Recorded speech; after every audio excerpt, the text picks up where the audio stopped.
40 برس کی عمر کے بعد حضور نے کوئی کاروبار دنیاوی نہیں کیا، یہ معلوم ہے آپ کو؟ بہت بڑے تاجر تھے، ایکسپورٹ امپورٹ کا بزنس، شام قافلہ لے کر جا رہے ہیں، وہاں سے قافلہ لے کر آ رہے ہیں، یمن قافلہ لے کر جا رہے ہیں، یمن سے واپس آ رہے ہیں، الخبر کے علاقے کے اندر لگتا تھا بہت بڑا تجارتی میلہ، وہاں جا رہے ہیں، واپس آ رہے ہیں۔ لیکن جب حکم آ گیا یا ایھا المدثر قم فانذر وربک فکبر، اے لحاظ میں لپٹ کر لیٹنے والے صلی اللہ علیہ وسلم، اب کھڑے ہو جاؤ، کمر کس لو، لوگوں کو خبردار کرو کہ مرنے کے بعد دوبارہ تمہیں زندہ کیا جائے گا، پھر تم سے حساب لیا جائے گا۔ فیما کنتم، کن حالات میں زندگی گزار رہے تھے جناب آپ؟ کیا اسلام کا غلبہ تھا؟ نہیں ہے، اللہ اسلام غالب تو نہیں، تم کوشش کر رہے تھے غالب کرنے کی، سوائے شرمندگی کے اور کیا ہاتھ آئے گا؟ اللہ تعالیٰ کی حجت تو قائم ہو جائے گی۔ میرے نبی کی ہڈیاں ٹوٹیں، میرے نبی کے دانت شہید ہوئے، میرے نبی کا جسم لہو لہان ہوا، میرے نبی کے چہرے کے اوپر تلوار کا وار پڑا جس سے 2 دندان آپ کے شہید ہوئے، اور خود جو پیدا ہوا تھا اس کی 2 کڑیاں گھس گئی رخسار مبارک کی اس ہڈی کے اندر۔ ان کو ایک صحابی نے دانتوں سے پکڑ کر کھینچ کر نکالنا چاہا، ان کے دانت نکل گئے، وہ ہڈی وہ نہیں نکلی، وہ کڑیاں لوہے کی۔ پھر جیسے بھی کر کے نکالا گیا تو خون کا فوارہ چھوٹا ہے، اتنا خون گیا کہ آپ بے ہوش ہو کر گر گئے، اور خبر مشہور ہو گئی کہ حضور کا انتقال ہو گیا۔ یہ ساری تکلیفیں کس لیے اٹھائی تھی حضور نے؟ کیا حضور کو اچھا نہیں لگتا تھا کہ اچھا بھلا گھر ہو، کھلی فضا ہو، اچھا خوبصورت ماحول ہو، بچے ہوں اور ہر طرح کی آسائشیں ہوں؟ کس کو پسند ہے؟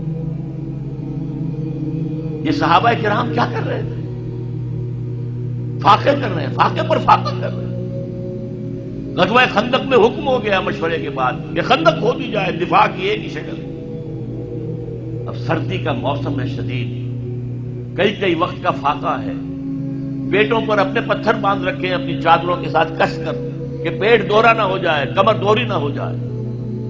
حضور کے پاس آ کر شکوہ کیا ہے، شکایت کی ہے، اللہ کے رسول اب یہ بھوک ہم سے برداشت نہیں ہو رہی، دیکھیے ہم نے اپنے پیٹوں کے اوپر اپنے کرتے اٹھا کر دکھایا، ہم نے پتھر باندھے ہوئے، آپ نے اپنا کرتا مبارک اٹھا کر دکھایا، 2 پتھر بندھے ہوئے۔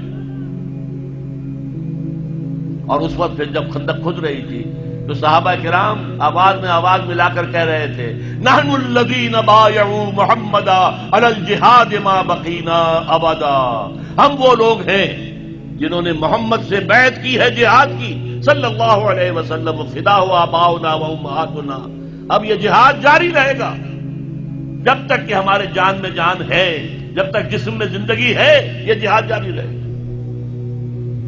یہ ہے اسلام،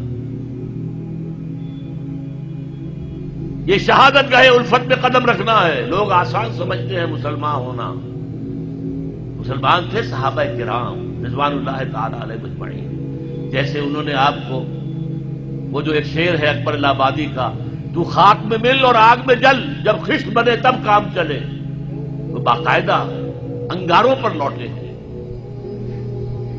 آپ کو معلوم ہے حضرت خباب بن الارت رضی اللہ تعالی عنہ بلایا گیا، آؤ، آ گئے، ان کی نگاہوں کے سامنے دہکتے ہوئے انگارے زمین پر بچھائے گئے، اتار دو کرتا، اتار دیا، لیٹو اس کے اوپر، لیٹ گئے۔ اب جب ان پہ انگاروں پر لیٹے ہوئے تھے تو کھال جلی پیٹھ کی، اور پیٹھ پر چربی ہوتی ہے، چربی پگھلی، اس سے وہ انگارے ٹھنڈے ہوئے۔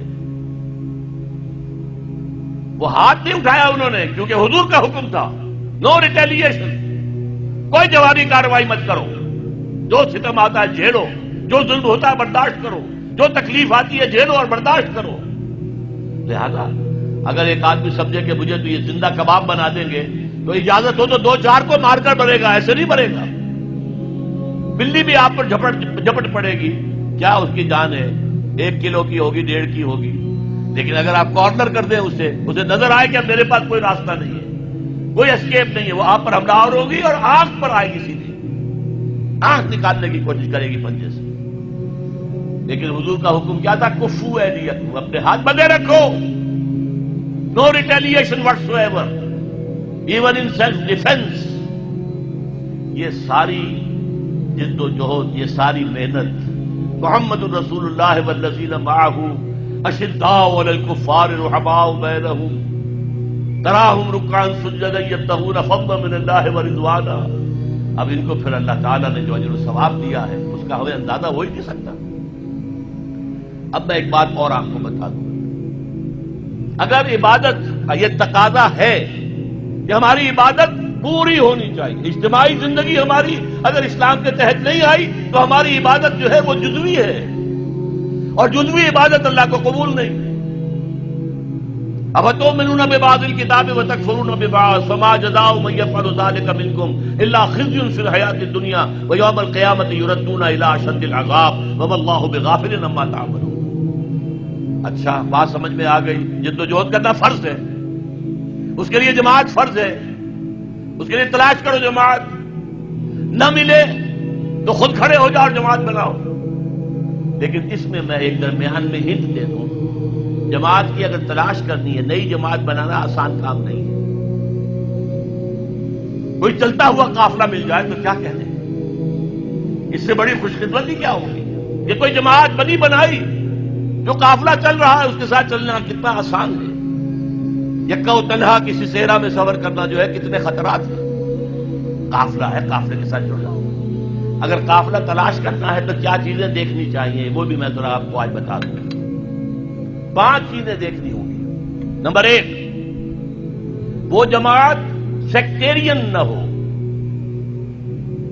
مسلکوں اور مذہبوں کی بنیاد پر نہ ہو، دین اسلام کی بنیاد پر ہو. یہ نہیں کہ یہ دیوبندیوں کی جماعت ہے، یہ بریلویوں کی جماعتیں ہیں. اب تو ایک تو ہے ہی نہیں، دیوبندیوں کی بھی بہت ہیں اور بریلویوں کی بھی بہت ہیں. یہ شیعوں کی ہے، یہ اہل حدیثوں کی ہے. یہ سیکٹیرین ہے. سیکٹیرین جماعت اپنے سیکٹ کی دعوت دے گی. ہمارا سیکٹ، ہمارا موقف، ہمارا مسلک، ہمارا مذہب سب سے اعلیٰ ہے. اہل حدیث کہے گا تم رفع دین نہیں کرتے، تمہاری نماز ہی نہیں ہوئی.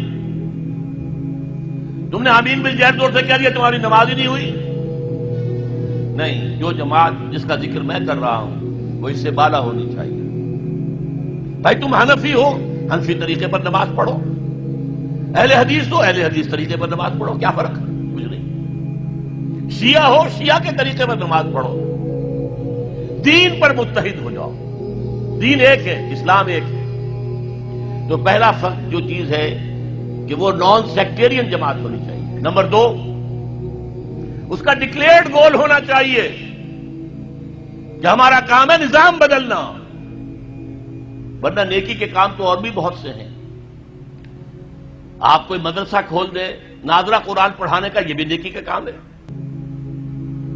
آپ کہیں دعوت و تبلیغ شروع کر دیں، کوئی ٹریننگ حاصل کیجئے، عیسائیوں میں تبلیغ کیجئے، ہندوؤں میں تبلیغ کیجئے. آپ کے صوبے میں تو ہندو موجود ہیں، جہاں میں رہتا ہوں پنجاب میں، وہاں تو ہندو نہیں ہے. کیا ان کا ہم پر حق نہیں ہے کہ ہم تبلیغ کریں انہیں؟ لیکن یہ بھی ایک کام ہے. لیکن جو جماعت میں کہہ رہا ہوں وہ جماعت ہونی چاہیے دین کو قائم کرنے کے لیے جماعت، نظام کو بدلنے والی جماعت، انقلابی جماعت. اور نمبر 3، اس کا ڈسپلن ہونا چاہیے، فوجی ڈسپلن، لسن اینڈ اوبے. اس لیے بیعت حضور نے کیا لی تھی؟ حضرت عبادہ ابن ثابت فرماتے ہیں رضی اللہ تعالی عنہ، بایعنا رسول اللہ صلی اللہ علیہ وسلم علی السمع والطاعۃ فی العسر والیسر والمنشط والمکرہ وعلی اثرۃ علینا وعلی لا ننازل امرہ له وعلی نقول بالحق اینما کنا لا نخاف فی اللہ لومۃ لائم. 10 نکات ہیں جن پر بیعت لی. ہم نے بیعت کی تھی محمد رسول اللہ سے صلی اللہ علیہ وسلم.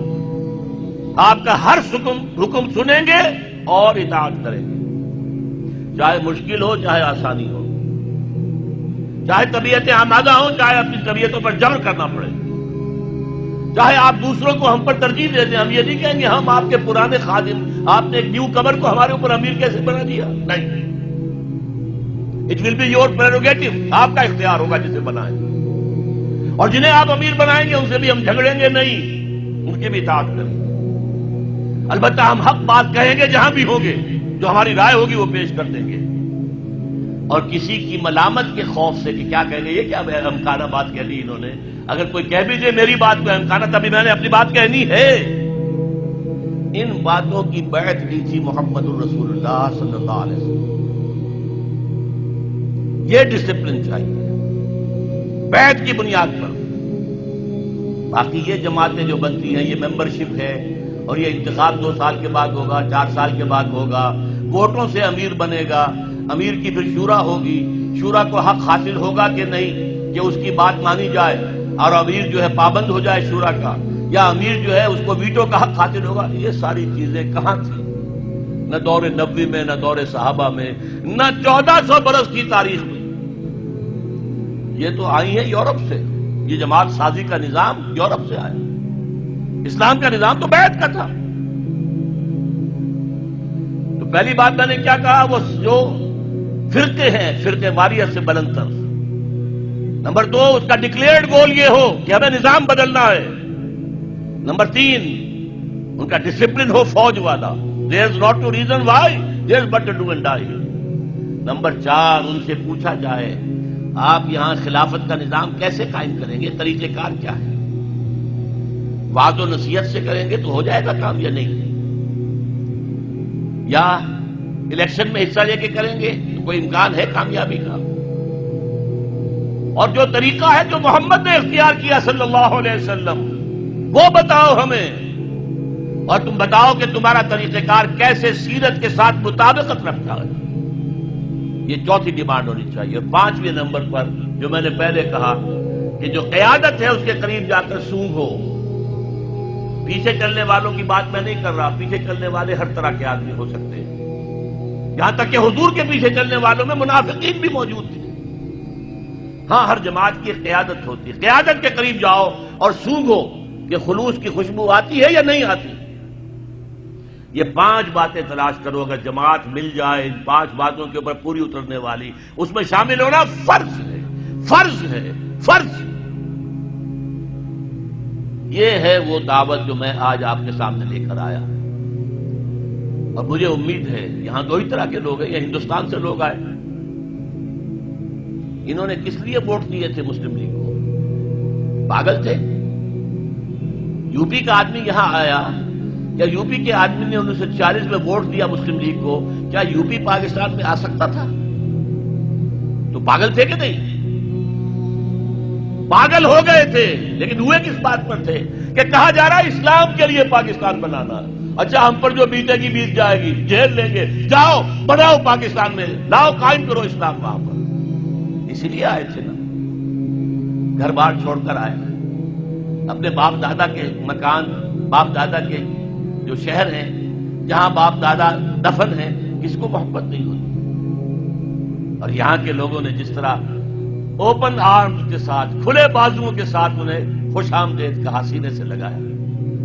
بعد میں نہ معلوم کس کس کی سازشیں ہیں، کیسے کیسے کام ہوئے ہیں، کون کون سی ایجنسیز بیچ میں پڑی ہیں، کہ بعد میں نفرت بھی پیدا ہوئی، لڑائیاں بھی ہوئی، دنگا فساد بھی ہوا، قتل و خون بھی ہوا۔